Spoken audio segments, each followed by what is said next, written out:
敬拜朝见我们的上帝。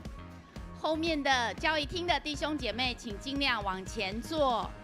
提醒大家，礼拜堂内请勿饮食。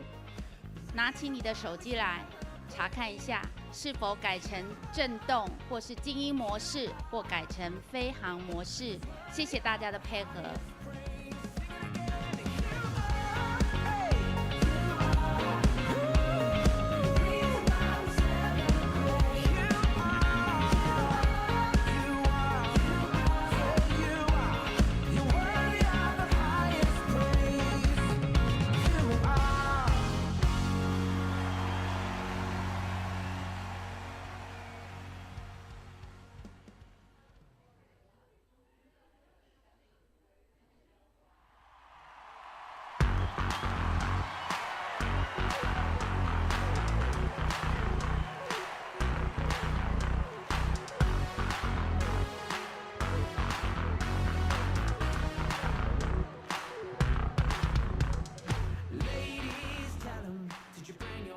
弟兄姐妹，大家平安，平安。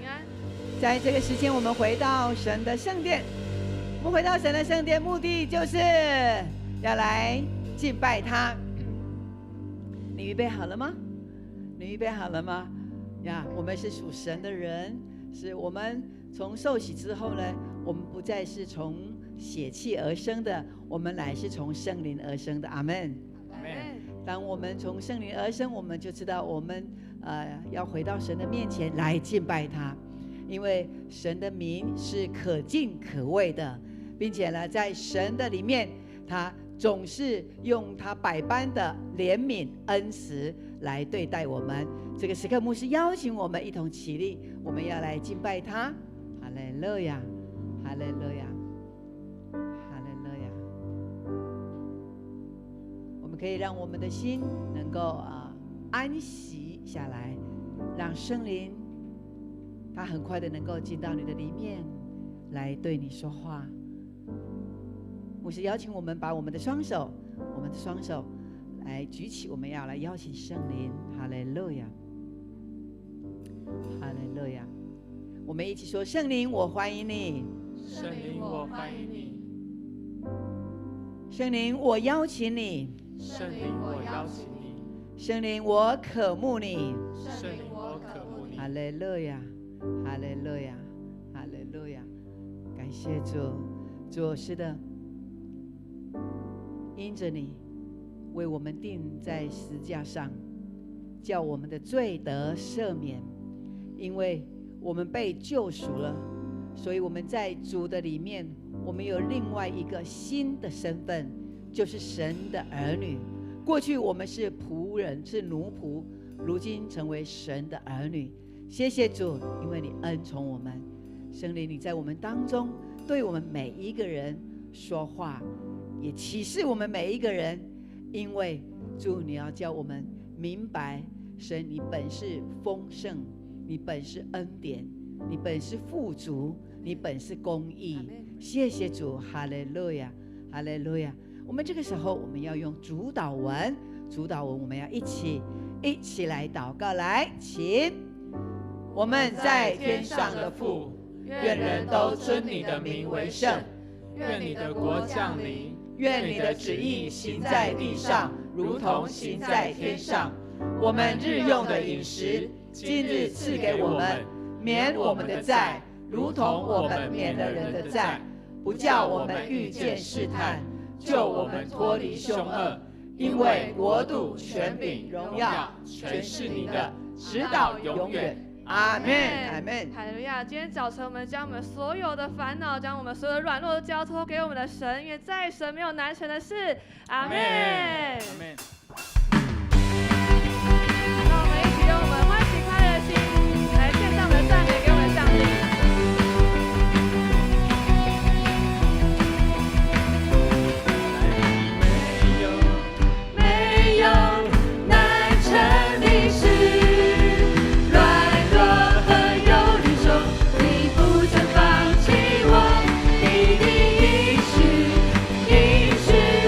不论有多少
羞了。那我们重来唱的时候，让我们邀请大家能够大声来宣告，愿神配得我们的赞美，哈利路亚！芥菜种的信心，芥菜种的信心，可以将大山挪开，相信神的应许，可以跨越困难，信心的祷告，神都听见，大声的宣告，勇敢向前，在你没有难成的事，软弱和忧郁中，你不曾放弃我，你的应许，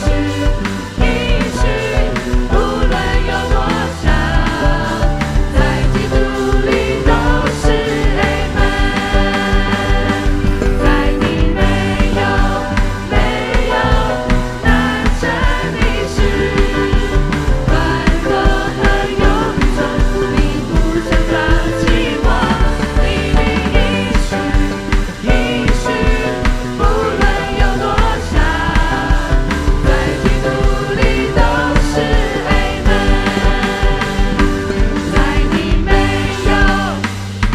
在你没有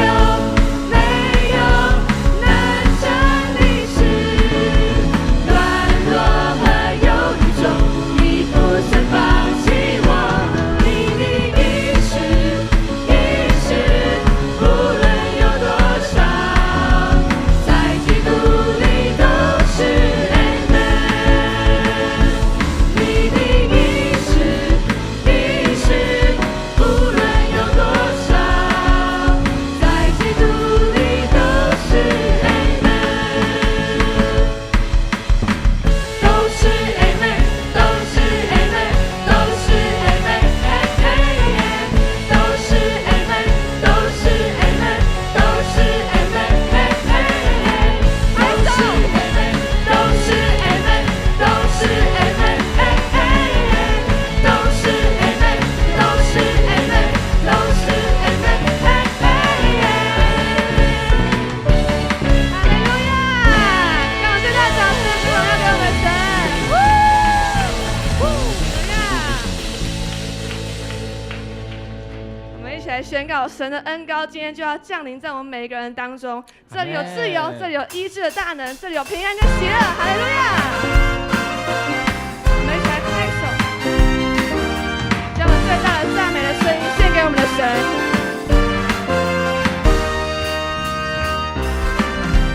我感觉主恩膏充满我们中间，神灵正在运行，大家医治的恩典。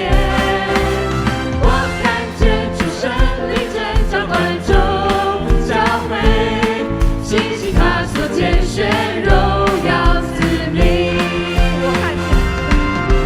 我看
继续的邀请大家能够更多的敞开我们的心，因为圣灵现在就运行在我们每个人的心里面。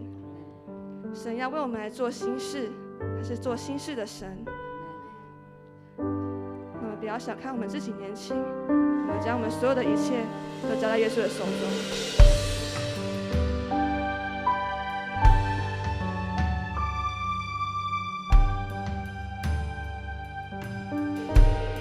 来敬拜他。用敬拜的声音发出，从最高的山到海洋深处，神的儿女要唱一首新歌，我们神要做新事，旧的事都已经过去，在基督里一切都要更新，新的眼界，新的意象，新的故事，新的方向，全地都要渴望呼喊荣耀的主，我愿你来，天要敞开，恩膏倾倒下来，神国度的荣耀彰显，全地都要渴望呼喊荣耀的主，我愿你来，神灵引领，看见新的意象，你要做新的事在我们中间。邀请大家能够高举我们的双手来敬拜他。有敬拜的声音发出，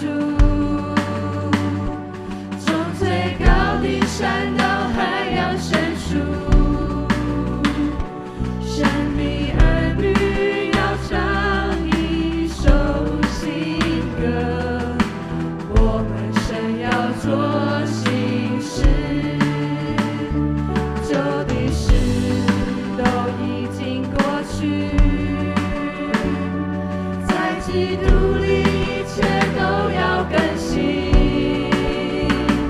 新的眼界，新的意象，新的故事，新的方向，全地都要渴望呼喊荣耀的主，我愿你来，天要敞开，恩膏倾倒下来，神国度的荣耀彰显，全地都要渴望呼喊荣耀的主，我愿你来，神灵引领，看见新的意象，你要做新的事在我们中间，全地都要渴望呼喊荣耀的主，我愿你来，是的，神要敞开，恩膏倾倒下他的恩膏要倾倒在我们的身上。我们举起我们的手，渴慕这位创造宇宙伟大的神。哈利路亚！我愿你来，神灵引领，看见新的意象，你要做新的事在我们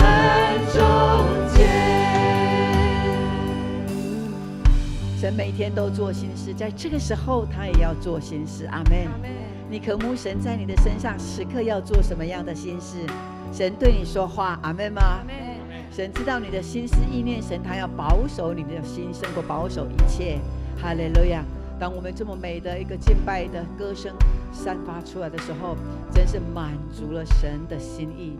因为神他创造我们，他要他的儿女大家一起围起来，如同那个橄榄栽子一样，他的儿女要围在那桌子旁。神的儿女是满满的受神的恩赐的，感谢主。我们这个时候我们要来祷告是神给我们一个非常棒的礼物，因为在祷告里面，不仅我们自己蒙福，旁边的人也蒙福，这个地土也为我们而蒙福。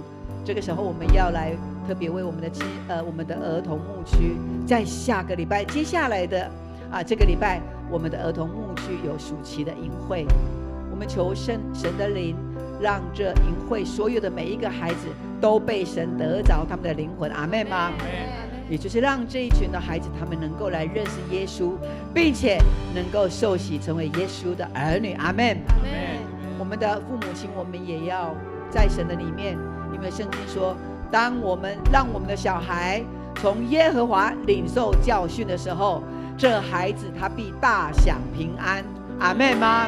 这是神给我们的应许。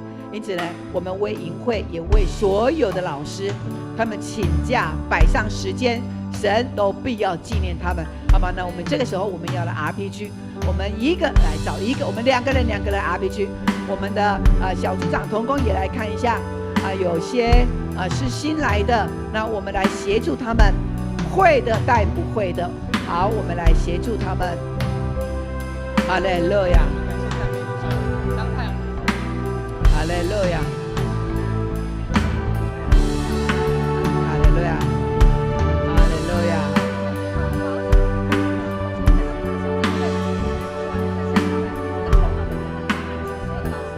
我们的同工来协助在后面哈，哈利路亚。是的，主，谢谢大家，主，你的灵真是大大充满浇灌。主啊，我们的祷告是要让神喜悦的，我们祷告是按着神的心意而来。也就是说，我们要为我们儿童牧区，主啊，为每一个孩子他们生命的成长。主啊，每一个孩子都是你所拣选。主啊，每一个生命是如此的宝贵。主啊，他们的心思意念在他们的全人的发展上面，主你亲自与他们同行。主啊，就像那母亲一样，就像那母亲一样。主啊，你陪伴养育宝宝他们。谢谢主，主在他们的成长里面，他们的更新总在你手中。谢谢主，哈利路亚，哈利路亚，哈利路亚。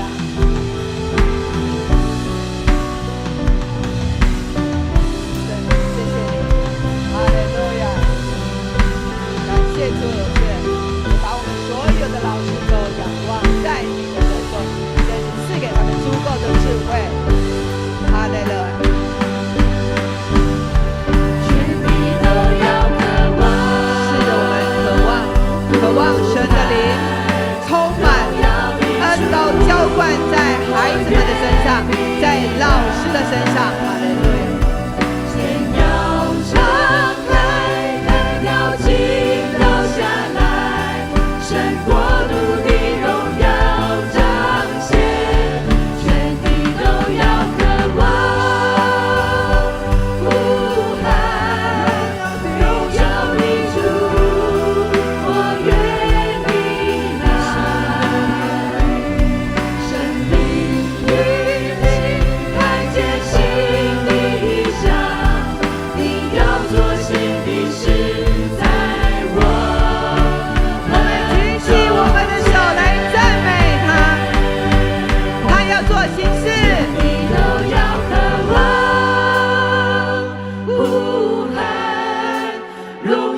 请你跟旁边的人，你来跟他鼓舞，而且为他来宣告。你跟他说，神有荣耀的新事要发生在你身上。哈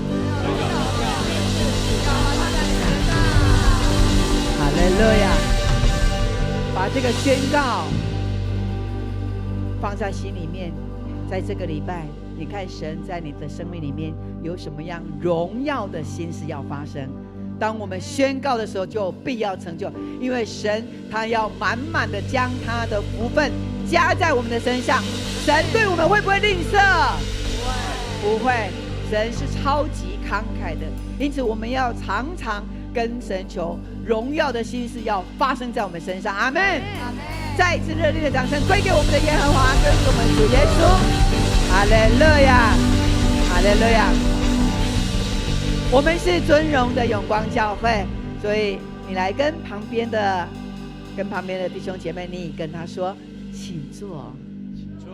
哈利路亚。是的，不管是在教会，在家里面，夫妻也要尊荣，亲子之间也要尊荣，你跟你的家族、跟你的家人都要带出尊荣，把神的形象在你的家庭当中来见证神。阿们吗？感谢主。在这个时候呢，我们在上个礼拜，我们的青少年呢，在新竹圣经学院有3天2夜的撼动星球，在这里呢，他们有非常棒的分享。那也有许多总共有7间教会，所以呢，也有许多其他的教会。当他们跟我们同领受这个营会的时候，你知道吗？有会呢，他们现在已经开始在报名明年的了，已经在开始报名明年的。所以我们也看到这个影响呢是非常大的，而且他们也真是跟神同求一灵，就是在永光教会那个火热的灵，那个服侍的灵，他们也同样都能够领受。阿们吗？好，那在这个时候，牧师邀请青少年其中的一位心仪，他要来为这个营会来做见证。我们用掌声来欢迎我们的周心怡。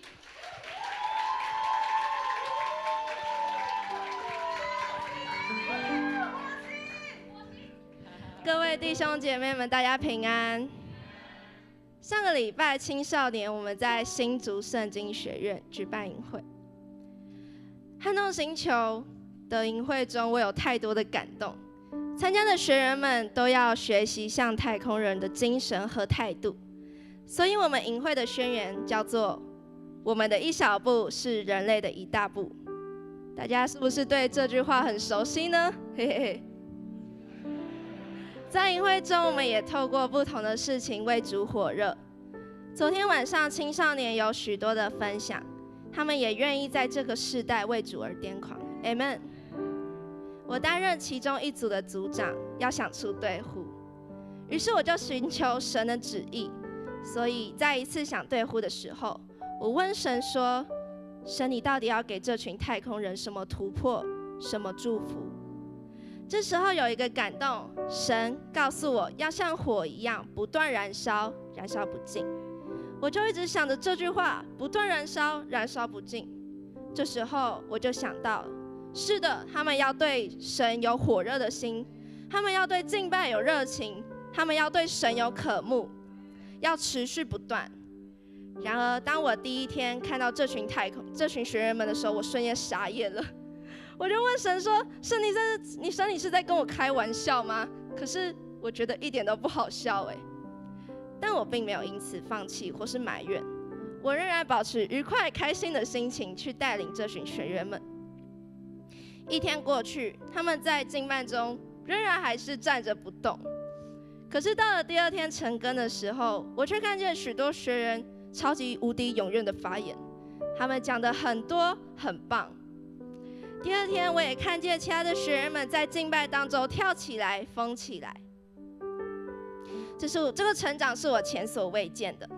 之前的营会总是带给我这种斜坡式的成长，然而在今年我看到的，他们却是垂直式的成长。我很感谢神给了我这次的服事机会，也给了我这群可爱的学员们，让我们一起真真实实经历神的同在。有火热的敬拜，有牧师真理的信息，有有趣的工作坊，还有刺激的团体游戏。更奇妙的是，我们有预言，让许多学员们感动落泪。认识奇妙的神，我邀请在座今年没去的青少年们，明年我们一起登上太空，撼动世界，也撼动你我吧！谢谢。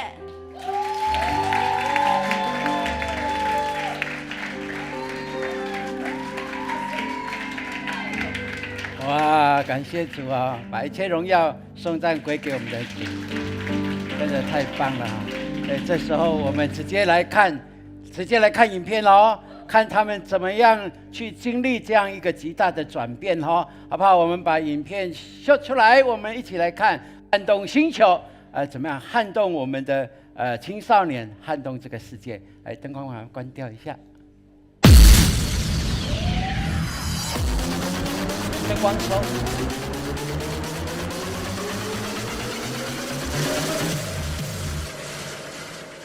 哇，撼动星球！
感谢主，我们下一代是如此的卓越，愿那火热的心在你我的心中。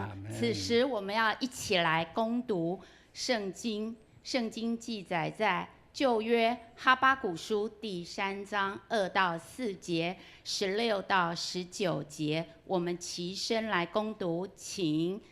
耶和华啊，我听见你的名声；耶和华啊，我惧怕你的作为。求你在这些年间复兴你的作为，在这些年间将它显明出来，在发怒的时候以怜悯为念。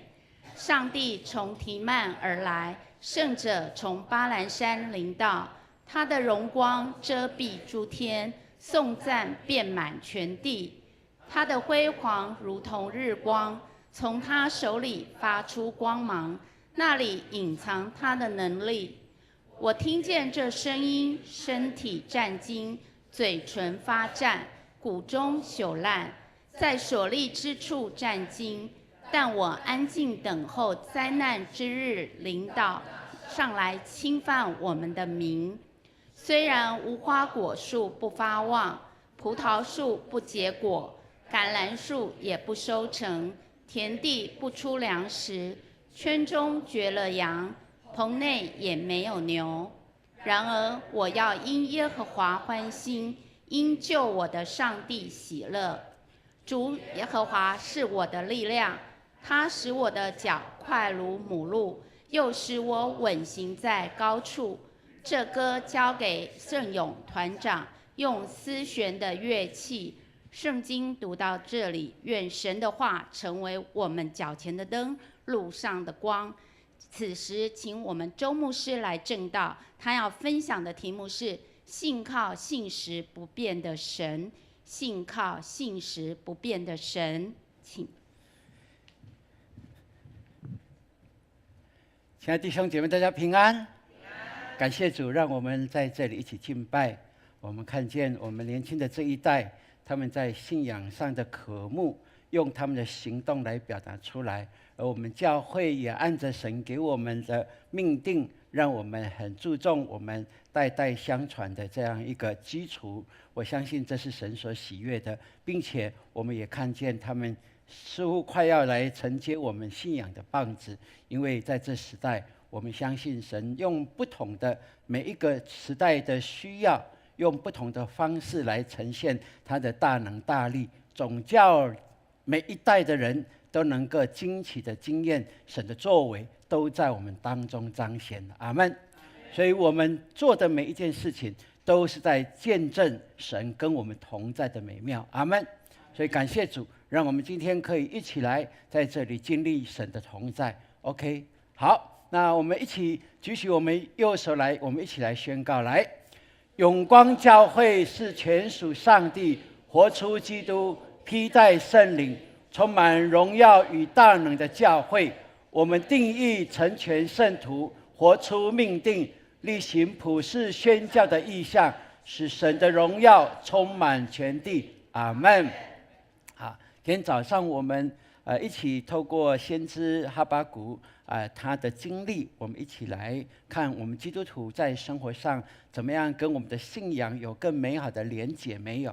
特别在面对苦难挑战的时候，到底我们该如何来处之泰然？这是非常重要的，与我们的生活信仰是息息相关的。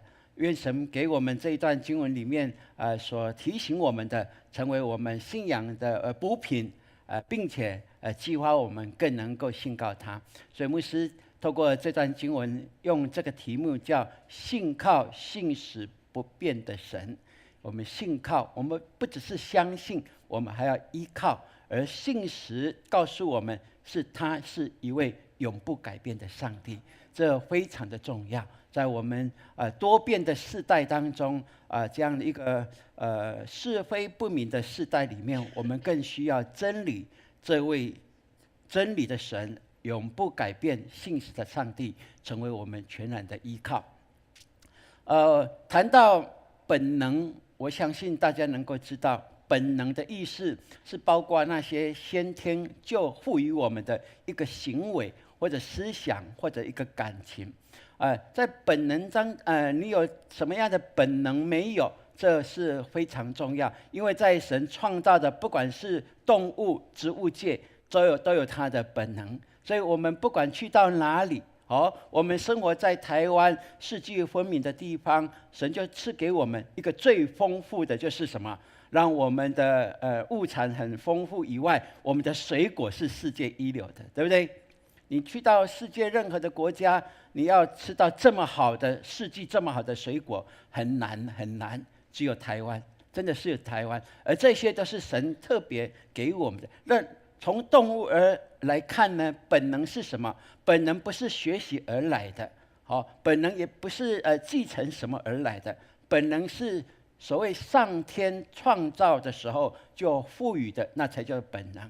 因此，这个本能不会因为隔离，因为被压榨所以就失掉了这个本能，不会的，是不会的，这是非常特别。为什么谈到这个呢？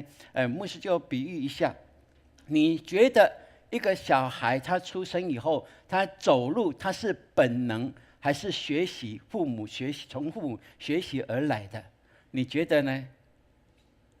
一个小朋友呱呱落地以后，他能够站起来走路，是他的本能，还是因为学习而来？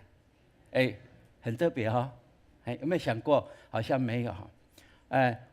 我们结婚，我跟潘牧师结婚的时候，第一位孩子呱呱落地，好喜乐哦！这个胖胖的，那个一卷一卷的哦，哇，真的太棒了哦！真的是哇！而且在那个医院里面啊，那个几个礼拜，2个礼拜啊，都是第1名哦。什么4050都是重量是第1名的啦，都没有人也赢过了。所以回到家就很疼惜他想说刚出生嘛所以呢，我们在忙的时候啊，让他睡我们的大床啊，旁边都放那个枕头啊，都没问题，就安稳的睡，1天、2天、3天、10天都没问题哦。那到有一天呢，忽然去到房间，他怎么跑掉了，不见了？原来怎么样？掉下去了。我没有教他怎么翻滚呢，他竟然会自己翻滚，因为是什么？他的本能。神创造周亚伦，不是周亚伦而已啊，所有的孩子都一样，就给他本能。他出生以后，他慢慢的会翻滚。所以有的人说，要给他趴睡，怕他，不行啊，趴睡，如果他怎么会窒息怎么办？不，神给他本能，他懂得怎么样去转他的身体，你知道吗？而且怎么样？渐渐的他会翻滚以后，慢慢的他会爬起来，会坐起来，然后会站起来。当然，父母我们会教他，对不对？哇，好喜悦跟他经历这样的一个成长的过程。但是很多父母没时间教，他依然可以站起来，顶天立地的成为一个人，可以站立的人。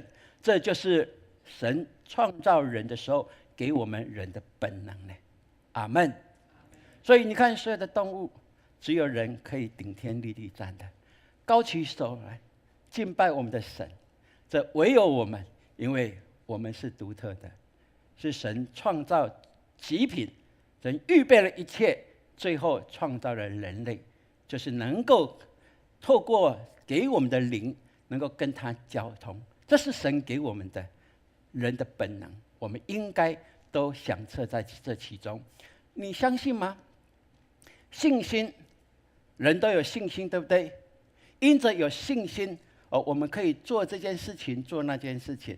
你看，信心，那牧师问你信心是一个本能还是学习来的？你没有想过，你的信心是神创造你的时候就给你的，还是你因学习而来才知道有信心呢？这可以思想看看。你看一个孩子出生以后，爸爸妈妈疼爱他，对不对？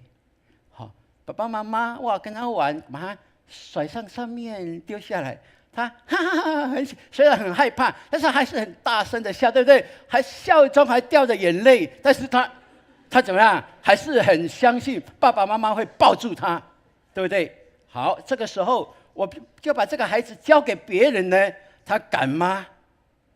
他那个一样啊，可以甩他一下，可以吗？不，孩子一定不敢的，要赶紧的要找妈妈，抓住妈妈，不要让别人抱。那是一个信心的本能的产生。对于父母有信心，这是神创造的时候就给予我们的，所以愿神给我们更了解。所以在信仰上，我们明白信心是神创造我们就该有的，而人跟人当中也因为有信任，所以我们彼此的关系就可以有极棒的建立，对不对？不管你在公司、你在教会、你在家庭，如果人跟人之间那个信任有一点的遗憾，有一点缺口的话，那怀疑就进来了，对不对？这是理所当然的。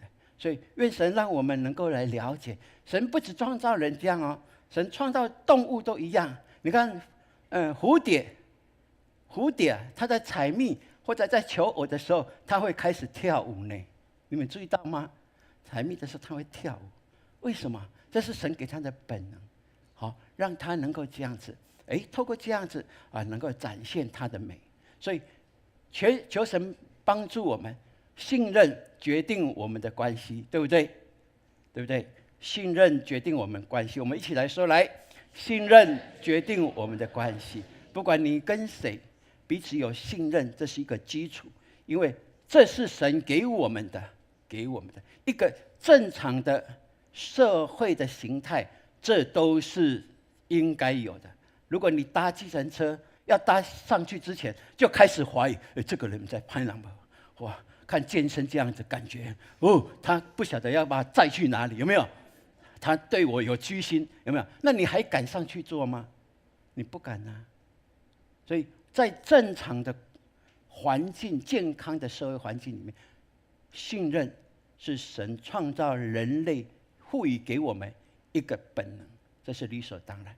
好，所以我们求神帮助我们，让我们透过这样来了解，神应许给我们的是平安，是喜乐，是富足的，是可以经历他的作为，以至于我们说我们可以经历他的神迹奇事。这是神给我们的，创造人类的时候就赋予我们的。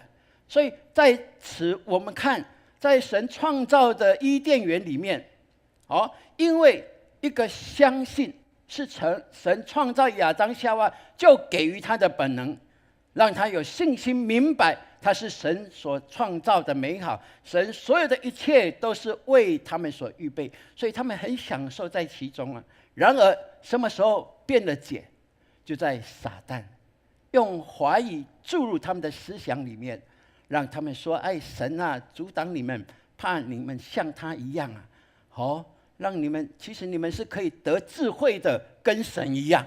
哇，有这样的一个挑拨离间，而撒旦的作为，欺哄的话语就进入到夏娃里面，而这样子的结果，我们就看见他们以前觉得神给我们的就是一个美好的关系，我可以借着神创造的来面对神啊。但是罪恶进来以后，他们发现自己是什么呀？赤身肉体的。谁告诉他们的？谁告诉他们赤身肉体？岂不是撒旦的作为吗？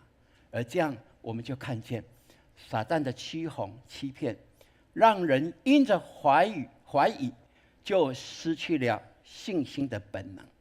这是我们看从创造到如今都依然不断的重复的一个事实。而成为基督徒的我们应该明白，让我们更知道懂得去享受神在我们当中给我们的祝福。所以我们的信心还要不要需要再加强？需要吗？是的，你跟隔壁说，我们的信心还需要加强。阿们。如果你有去跟人家洗头发，你就会知道，洗头最后以后他会问你一句话是什么？哪里还需要加强呢？你就跟他说信心。对的，这是我们需要的，这是我们需要的。我们看这段经文里面，我们就可以来更体会，先知哈巴谷，他看见犹大国，他的国面临了极大的一个困境，就是这些以色列人背逆了神，离开了真道。哈巴谷发现他的百姓偏离正道，陷入在罪恶当中。但是他发现他所信的这位神好像袖手旁观呢，一点作为有没有？所以他就到神的面前说：上帝呀，你到底在哪里？你容许你的百姓这样继续在罪恶当中、困苦当中吗？哇，他来质问上帝哦。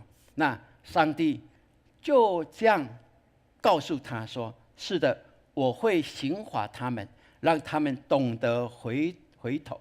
上帝说：我要差派巴比伦，就是加勒底人来执行这个惩罚。哇！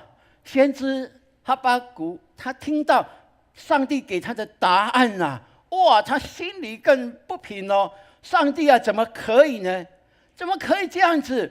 你怎么容许一个虽然犹大国我们是偏离了正道，但是总比巴比伦好啊！你怎么叫那个更恶的坏人来处罚这个小坏人呢？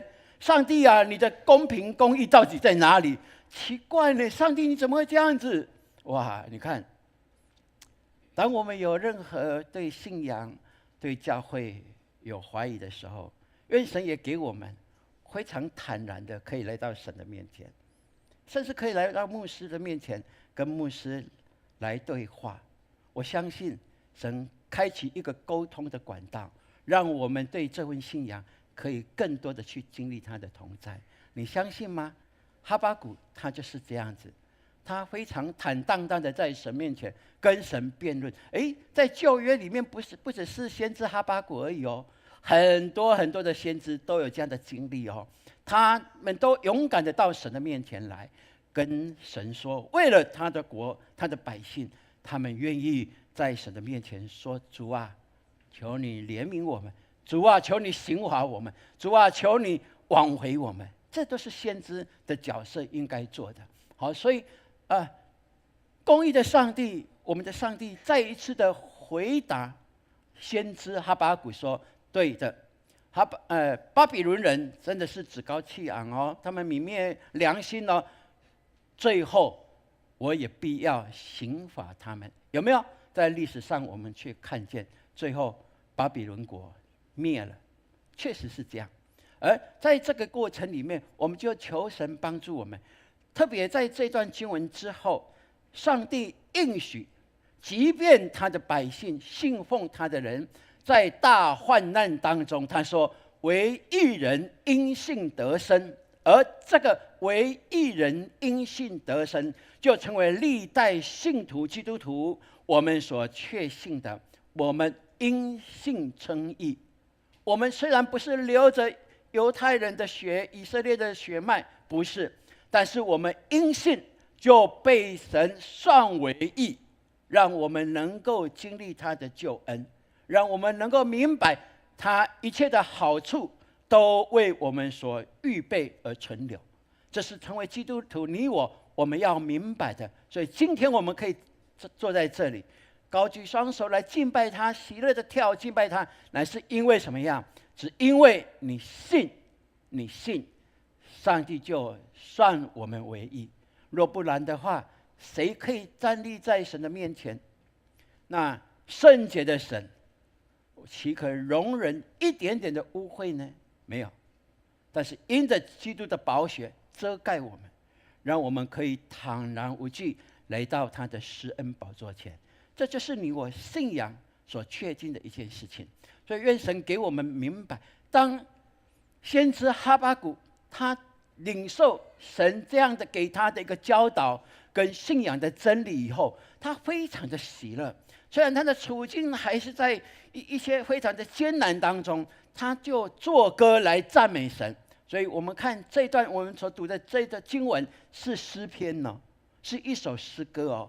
后面还说还用丝弦来做伴奏，对不对？对，哇，交给圣殿的这一些音乐长，哇，这个音乐总监来带领大家来敬拜。他说：耶和华，我听见你的名声就惧怕。耶和华，求你在这年间复兴你的作为，在这年间显明出来，在发怒的时候以怜悯为念。亲爱的弟兄姐妹，当先知明白神如今依然掌权的时候，虽然大水患难，神依然坐着为王，他就深信求神怜悯，在发怒的时候，在刑罚的时候怜悯他的百姓。这是一件非常棒的事情。所以亲爱的弟兄姐妹，愿神帮助我们基督徒的我们知道，我们没有一个人是所谓的圣人，只有那位圣者来到，他护庇我们，就是透过他的宝血，让我们算为神所喜悦的，那才是我们刚明白的。因此我们需要求神不断怜悯。你的心思意念里面，你总是要求主怜悯。阿们。没有一个人说我已经 OK 了，没有。到神的面前来，你只能说：主啊，求你怜悯。不要像那法利赛人站在圣殿祷告说：主啊，我不像那税吏。不是比较。你要比较，是比较你的现在跟昨天如何，你的现在跟前天如何。你要比较，你要期待是你的明天能够比今天更得神的喜悦，那才是你应该比较的。因此我们愿神帮助我们，求主怜悯是我们不变的态度。阿们。我们一起来说，来，求主怜悯是我们不变的态度。是的，求主怜悯，那意思就是说，主啊，我不足的，我软弱的，我跌倒的，愿你再给我一次机会，再给我一次机会。这是怜悯的意思。再一次，神再一次给你机会，神再一次给你，这是我们所期待的。愿神给我们能够明白，世界最小的鸟叫做蜂鸟，它大概6公分长。好，那它在采蜜的时候，它的那个翅膀鼓动的速度啊，大概1秒钟有50到70下。有人有办法1秒钟鼓动你的那个手背50到70吗？没办法，对不对？所以你知道，在摄影机的摄影，不管你的高画素多厉害的摄影机，你在照相蜂鸟的它在采蜜的时候，你永远没有办法真的照起来它的翅膀，永远是模糊的。我这样1秒是几下？我1秒是几下？我不能当蜂鸟，感谢主，我不是蜂鸟，因为它只能活4年。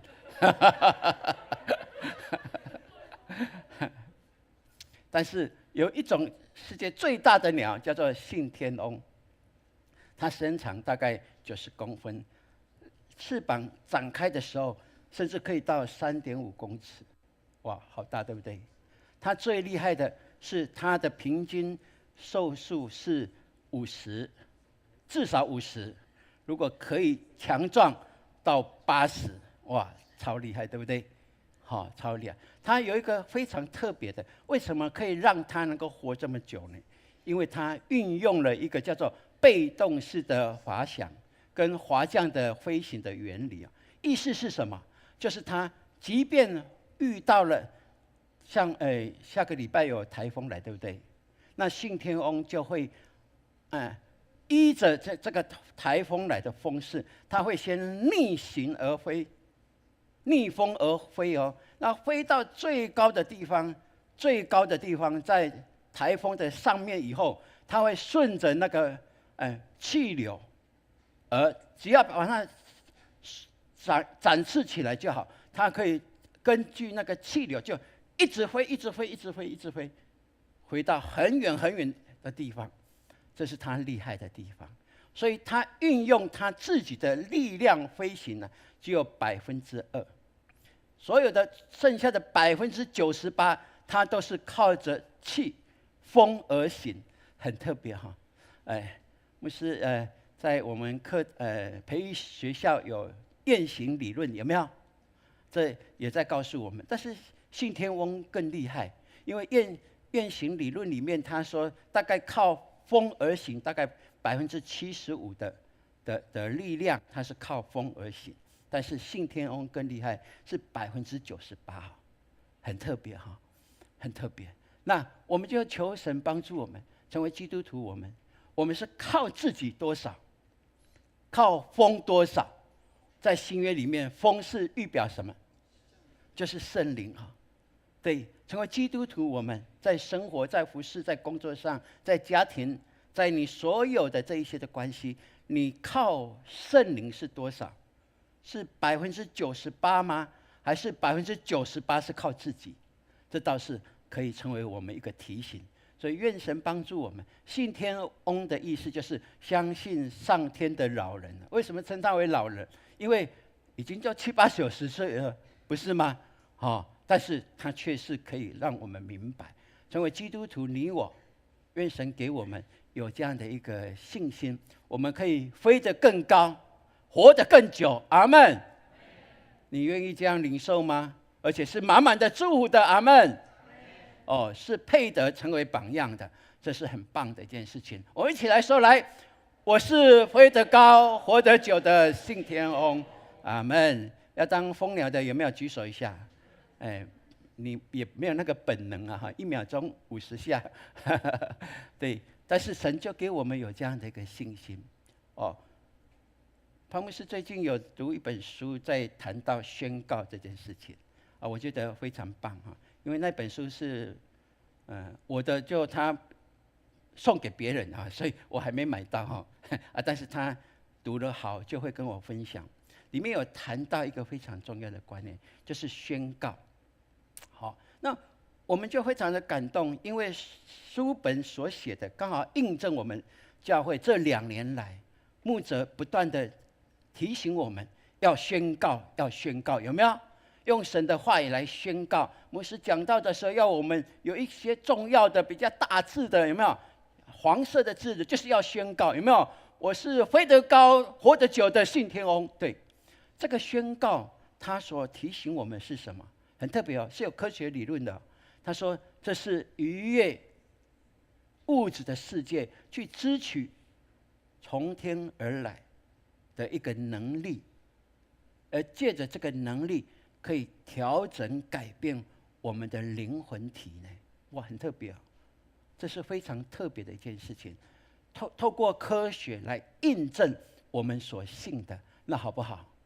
那表示这是神在创造人类的时候就给予我们有这个本能了，只是我们被世界所模糊掉，忘了这个本能的存在，不晓得，我们还以为是小鸡，我们忘了我们可以长势上腾的，我们忘了不是活4年而已，我们是活得越长，福分越多的。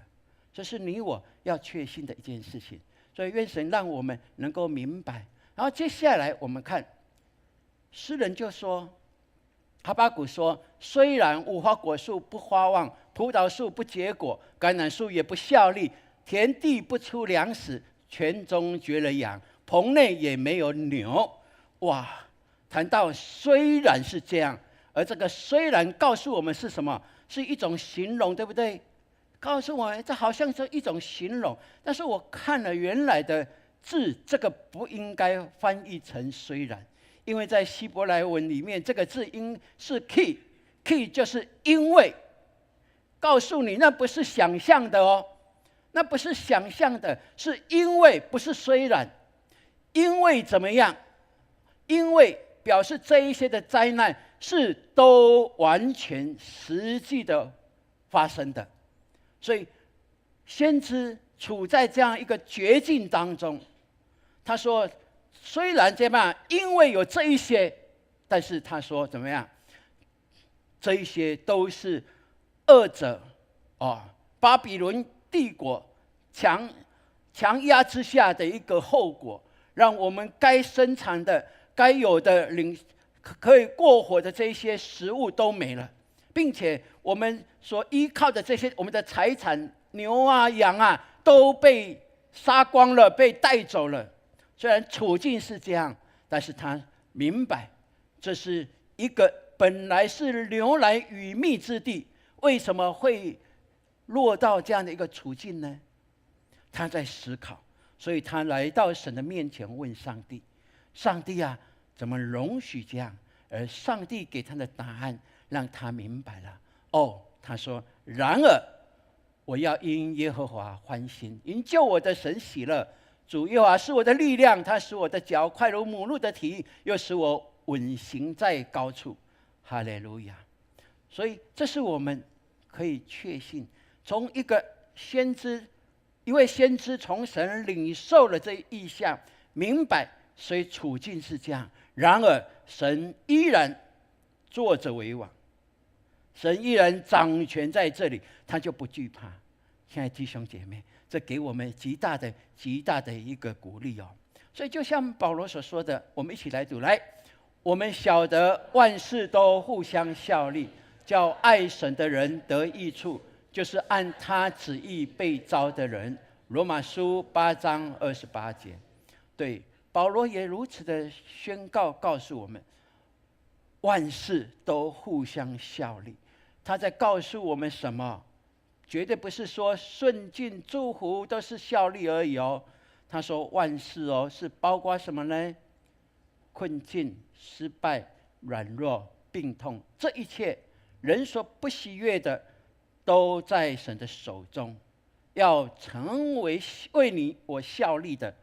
而这个结果，他说叫爱神的人得益处呢。所以愿神让我们有这样的一个确信，可以让我们知道，虽然有眼泪，然而有耶稣。阿们。我们一起来说，来，虽然有眼泪，然而有耶稣。我们也可以说，因为有眼泪，然而有耶稣，对不对？即便是经历了这痛哭流涕的日子，但是我们相信，我们有耶稣可以依靠。这是你我所确信的一件事情。就牧师来说，有一本书叫做《伤过有谷》，是美国的宣教师施芬德他的生命的见证。他谈到的，他经历了3重的幽谷，死因的幽谷哦。第一重是什么？第一重就是他结婚之后生了一个孩子，长子叫做丹尼，他非常的喜乐，跟他的先生非常的高兴。然而他丹尼2岁的时候，诊断出他得了白血球症，然后妈妈就长时间的陪伴，唱诗歌给他听。过不了几个月以后，他的长子丹尼就去世了。过了9年以后，而这其中9年这个过程呢，他的第2个孩子出生了，然后又女儿也出生了。他的先生后来也成为牧师，在美国在牧会哦。非常的喜乐，想说就是这样一帆风顺的，有家庭生活，有教会生活，有信仰的依靠，非常喜乐。然而，就在过了9年以后，她的丈夫得了淋巴癌。她知道得淋巴癌以后，夫妻不但没有放弃服事哦，他们更积极的往海外去宣教，在北美，在南美，在亚洲，他们也曾经来到台湾来做宣教的工作。好，然而他的先生就在1963年的时候也去世了。这是他经历的第二的死因的幽谷。第3个死因幽谷是8年后，他17岁的孩子里昂跟15岁的女儿罗娜，就在一场的车祸当中，2个人都去世。对他来讲，他跌到谷底里面去吗？对不对？如果换成你我的话，也许我们就甚至都放弃了这个信仰。但是他没有，他在眼泪当中，他知道神永远是我的依靠。我在天上我没有谁，地下也没有所依靠的，唯有就是他。然而神就兴起他，在过去他们做海外的宣教，他持续在做，他非常的被神所使用，周游四方去为主做见证。他说：“我现在可以看出，神用生命中的幽谷和峻岭教导我依靠他，他把成为万国福分的影响力赐给我。”阿们。他有这样的一个生命的见证，去到每一个地方，他诉说他的生命过去这30年来的一个历程。那一些面临困难、绝望的人，他们都怎么样？发现这么可以埋怨上帝的人，他竟然可以告诉我，他的上帝是又真又活的上帝。所以许许多多人被安慰，许许多多人重新爬起来，也谢谢他，神带领他，让他们能够去看见这位神就在宣教士的身上所做的一切。所以求神帮助我们，原来幽谷跟峻岭都是可以成为我的见证的。阿们。不是埋怨，不是丧气丧胆，不是呢，凡是在耶稣基督里可以成为我们的见证。这是你我在信仰上我们可以经历的。好，所以耶稣告诉我们，在世上有苦难呢，何等的苦难我们不晓得，但是他说你可以放心，因为我已胜过这个世界了。阿们。既然主能够胜过世界，那我们成为失败的吗？不，我们靠主依然可以得胜，这是你我可以确信的一件事情。所以我们凡是以基督为主的，我们就相信，像台语的圣诗一样的，经牛好歹是主所定。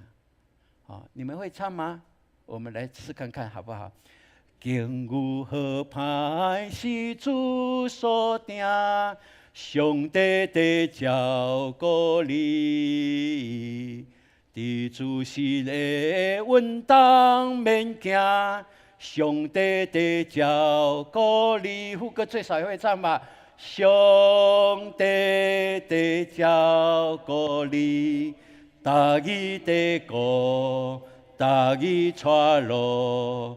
上帝在照顾你，上帝在照顾你。哎，台语场跟外语场怎么差那么多？人家台语场可以唱4部呢。好啊，这是我们过去传统的圣诗，依然萦绕在这些比较年长的基督徒的生命当中。我非常清楚，当我妈妈在最后几年的时候，我们有机会回到高雄去探望她，我总是一定要唱这首诗歌，因为妈妈唱这首诗歌，精神就来了，信心就更坚定。到最后她离开的时候，我们还是唱这首诗歌，陪伴她，祝福她回到她所信的上帝那边。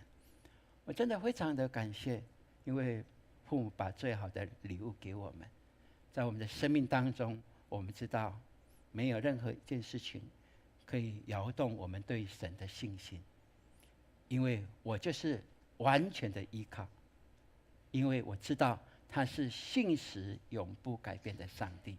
阿们。这是你我可以确信的一件事情。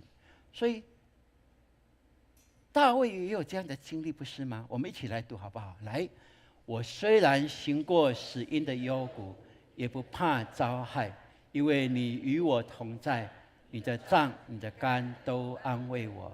诗篇23篇第4节。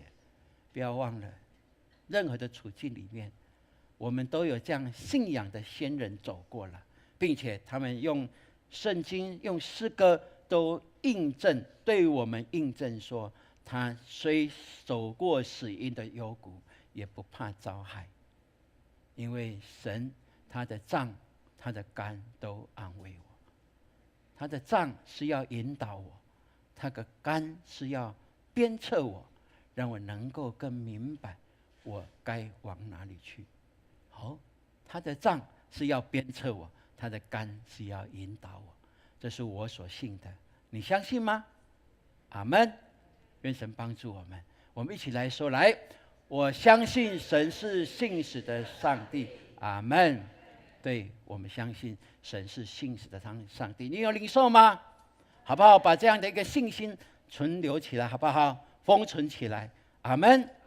对，这是我们一起可以经历的。好，我们一起来读这一段的今天的金句。来，主耶和华是我的力量，他使我的脚快如母鹿的蹄，又使我稳行在高处。哈巴谷书3章19节。来，主耶和华是我的力量，他使我的脚快如母鹿的蹄，又使我稳行在高处。哈巴谷书3章19节。最后一次，来，主耶和华是我的力量，他使我的脚快如母鹿的蹄，又使我稳行在高处。哈巴谷书3章19节。愿神帮助我们。你有看到鹿在跑吗？有没有？它轻快的脚步跟速度，我们是不及的。然而，诗人告诉我们，我们可以这样子，因为我们不是靠自己，是靠神的力量。不要忘了，你可以98%以上依靠上帝，甚至你可以100%依靠上帝。我们比信天翁还厉害，我们100%不靠自己力量。阿们。这是你我所确信的一件事情。好，我们一起来唱这个诗歌，回应神的话语。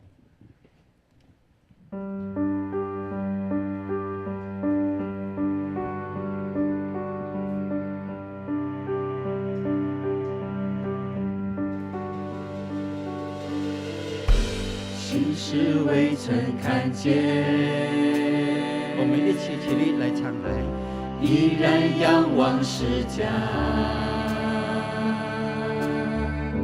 心事完全交托，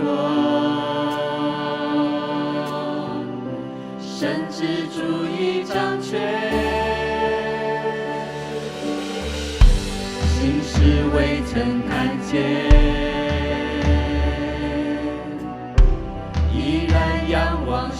家，心事完全交托，神之主已掌权。我靠着那加给我力量的，凡事都能做。我风浪过低谷，主平安在我心。我靠着那加给我力量的，凡事都能做。心在主你指引，我凡事都能做。今世未曾看见，依然仰望释迦。心事完全交托，神之主已掌权。我靠着那加给我力量的，凡事都能做。我风浪过低谷，主平安在我心。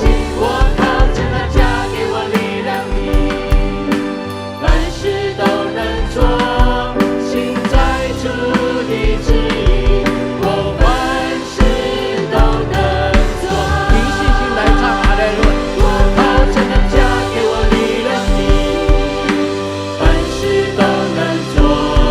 我风浪过低谷，主平安在我心。我靠着那加给我力量的，凡事都能做。心在主的指引，我凡事都能做。我们开口来祷告，跟神求恢复你的信心，连接于他，让你所信的能够活现在你的生活当中。我们开口来祷告，哈利路亚！主谢谢你，主谢谢你。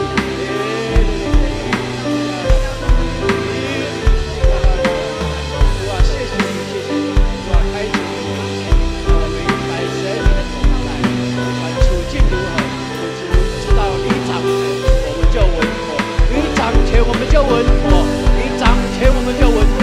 主啊，谢谢你给我们有这样的信心，恢复我们，恢复我们你创造的信心，让我们的信心是强大的，让我们的器皿是强大的，可以领受更多的恩典，变满意的恩典，能够分赐给别人，能够祝福给别人。谢谢你，哈利路亚，哈利路亚！主啊，感谢你，哈利路亚！以信心来宣告，哈利路亚！我靠着那加给我力量的，凡事都能做。我风浪过低谷，主平安在我心。我靠着那加给我力量的，凡事都能做。心在主的指引，我凡事都能做。心在主的指引，我凡事都能做。行在主的旨意里，心在主的指引，我凡事都能做。我奉主耶稣基督的名，跟恶者宣告：离开我们！那欺哄的灵离开我们，欺骗的话语离开我们，让我们全然归属你。因为我行在主的旨意当中，我们凡事都能做。奉主的名求，阿门，阿门。弟兄姐妹，请坐。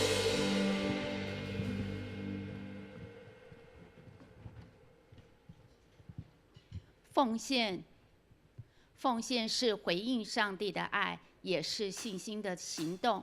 请以感恩的心、敬虔的态度，一起来奉献。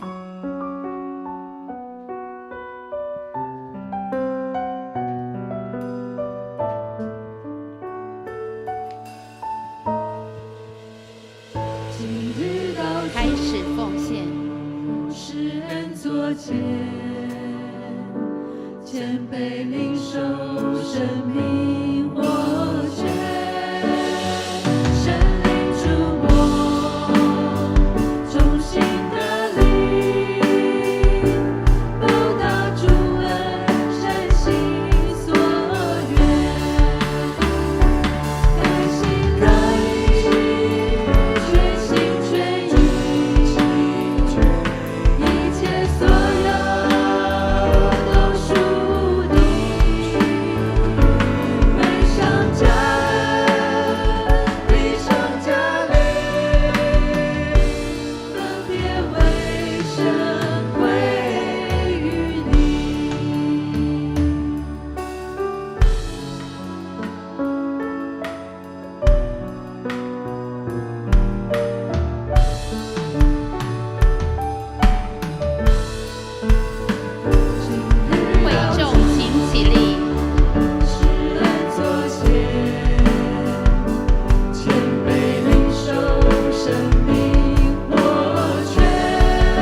众请坐。此时，请牧师来事工分享。弟兄姐妹，大家平安。感谢主，让我们在这里有一个美好的领受。我们也深信，当我们听见的时候，我们心又相信的时刻，神就把这一切的丰盛要加倍的恩赐在我们当中。阿们吗？所以呢，今天我们来到这里，我们是有福气的人。不仅这福气你自己能够享受，也能够把这福分分赐到你的家人当中，分赐到你的朋友当中。我们总要带着这样的信心，因为我们的神他是全能的神，他是万有的神，他乐意把他一切的丰盛、他的美好、他的健康、他的安慰都加注在我们当中，因为我们是他的儿女。我们来关心教会的消息。这个是我们这个礼拜要进入的导读的引言。那我们持续在导读当中，每一天用神的话语宣告，你知道吗？宣告，刚刚牧师有说了，宣告就是把神的话语从天上支取下来。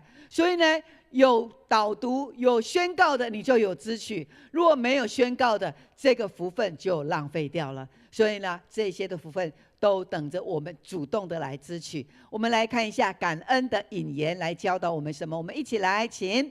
感恩是在任何环境中都对神有信心而心怀感谢的态度，这也是心得以满足的秘诀。阿们。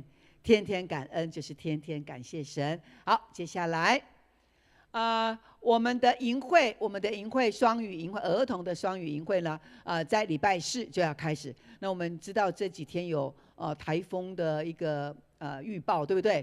所以呢，我们也为这个事情来祷告，求神亲自来掌权。因为呢，我们的神他是宇宙的神，他是掌管万有的神。阿们，阿们。我们在祷告中呢，我们都能够经历到神迹在我们的里头。所以呢，这几天呢，我们也常常为我们的营会孩子们跟老师们来祷告。那下午呢，我们营队的同工呢，下午1点半我们要进行彩排，还有会场的布置。所以真是需要为这些的老师，他们在教会的服事摆上更多的时间，因为他们乐意把自己献给神，因为神拣选了他们。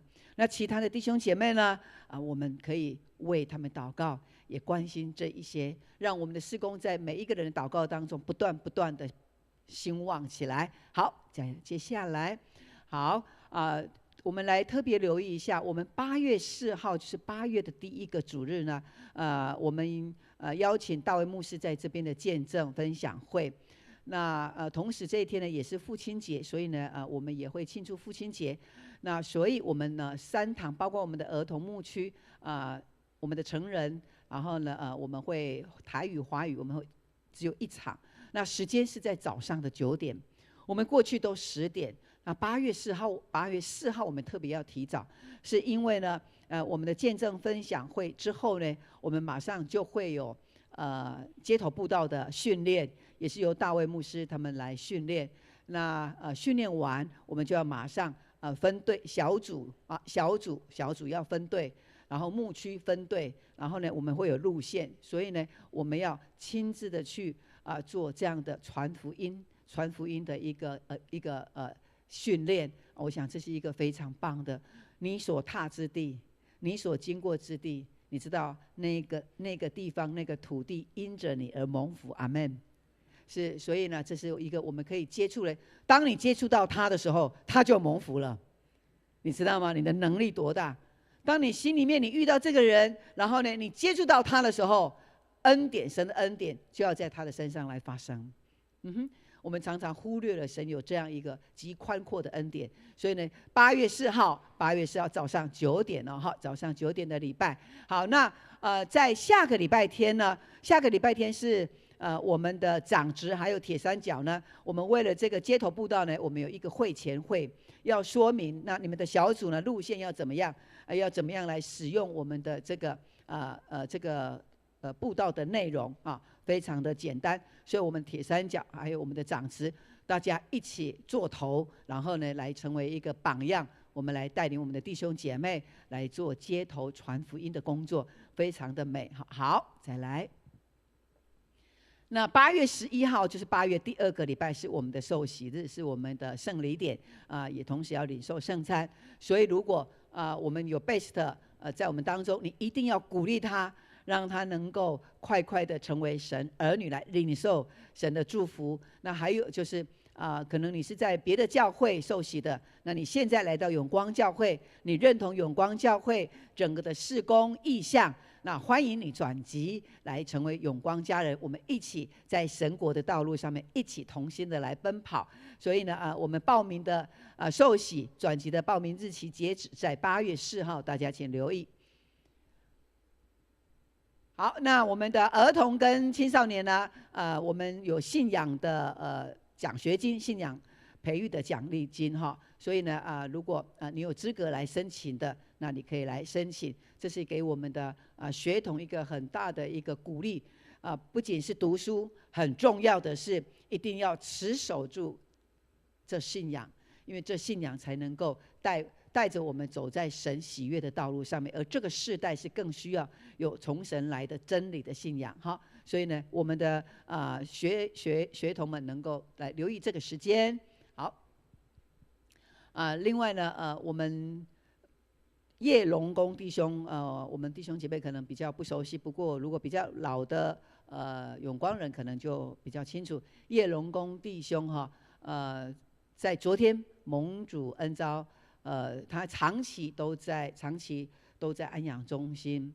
那这位弟兄呢他即便很长的时间瘫痪，然后呢他躺卧在病床上，但是每一次我们去探望他的时候，他总是跟我们一起唱诗歌。那他里面的感动就让他流出一个非常深沉的眼泪。他没办法说话，但是你可以从他里面，他知道神是他唯一的依靠。就如同今天牧师所分享的信息，信靠信实不变的神，而他信靠这位信实不变的神，到如今他的生命蒙主恩召，我们都非常非常的确信他回到神那里去。不久之前，我跟周牧师，然后跟他的家人一起去那个安养中心去探望他。在那个时间，对，我们就讲话给他听，然后呢，在他的里面，他有很大心里面的一个感动。虽然不能够表达什么，但是信主的人真是平安。他离开的时候也很平安，阿们吗？这是我们人生最大的福。好，所以呢我们也关心，继续的为叶龙宫弟兄，有就是我们李春静姐的家族来为他们的。春静姐有没有在这边吗？春静姐，还有文君是春静姐的先生叶龙宫弟兄我们来纪念这个家庭。好，接着。好，我们也持续的为国宾长老感谢主，他在马偕医院，那他胃部的手术都非常的顺利完成。那他现在在医院呢在医院里面休息，在那边休养好，那另外呢也持续为小雨的父亲叶志贤弟兄有发烧的情况，所以呢进出医院多次，我们也持续来关心这叶弟兄。那另外还有我们的苏丽清姐呢，现在已经从医院出院回到家中。那丽清姐呢检查出来确定是胰脏癌，所以这位姐妹需要我们更多的为她祷告，让她在主的里面，让她不致害怕。好，那这是丽清姐的情况，她也很感谢教会弟兄姐妹去关心她。那我想持续为她祷告是更需要的。另外是人邦的父亲尽孝弟兄所以呢我们也持续在这些的弟兄姐妹当中来爱他们，为他们祷告。我们的祷告就带给他们安慰，带给他们能力，带给他们平安。阿们吗？大大的求神说，主啊，你来医治他们，来医治他们。好，这是我们要宣告的。好，再来。好，那我们好我们非常的高兴有新朋友来到我们当中啊，这是武祥所介绍的朋友啊，一个是翠玲，然后一个是武雄，武雄是武祥的哥哥。好，我们欢迎哥哥来到我们当中。好，请站起来啊，请武雄哥啊，全家吗？哈，是。哇，翠玲是。上帝大大祝福你们。我们武祥在这边，他很棒，而且很幽默哈。那他在这里，他也带给大家很多的欢笑。所以呢，他邀请你们来到这里，来对了。这里呢，你们可以在这里成为你们属灵的家，你们第二个家。神必要祝福你们。我们再一次热烈的掌声欢迎我们的翠玲还有武雄，是。好，那请坐，请坐。那我们有一位呢是春香还有方莹跟祥柱吗？啊，好，在这边所以也是武祥带来的。哦，二嫂，好，二嫂，然后后面那一位呢？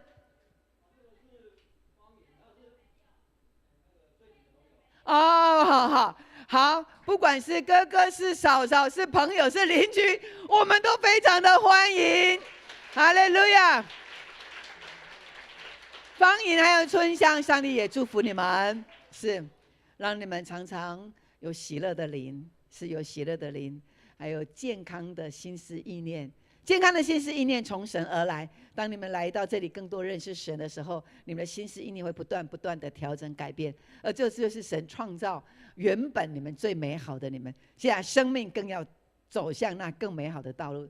神在你们身上，在你们家庭当中，也祝福你们的小孩。上帝祝福你们。我们再一次热烈掌声，欢迎我们的新朋友来到我们当中。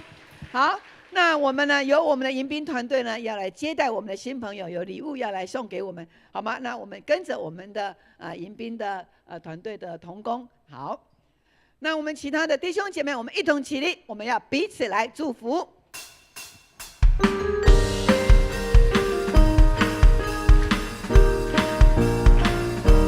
来，愿你有个好心情，平安喜乐在心里，让我们来祝福你，每一天有盼望。把我们手举起来，爱耶稣爱你哦，我也爱你。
要来为我们祝福的祷告。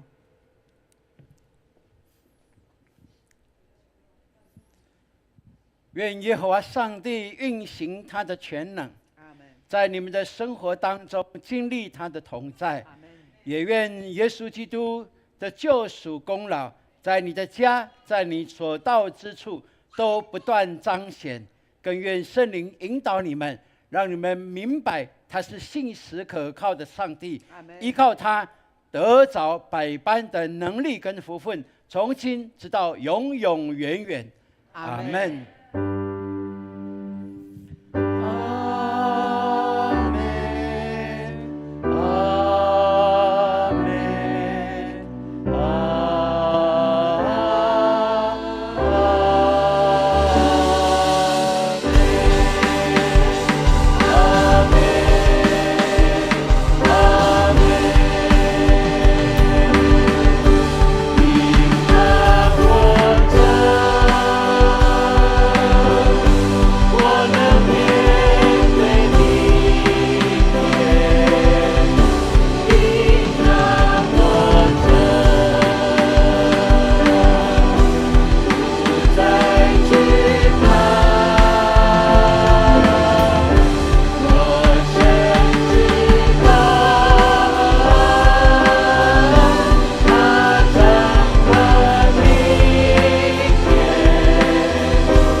平安。上帝也祝福在直播上的弟兄姐妹，大家请坐，我们下个礼拜见。请坐。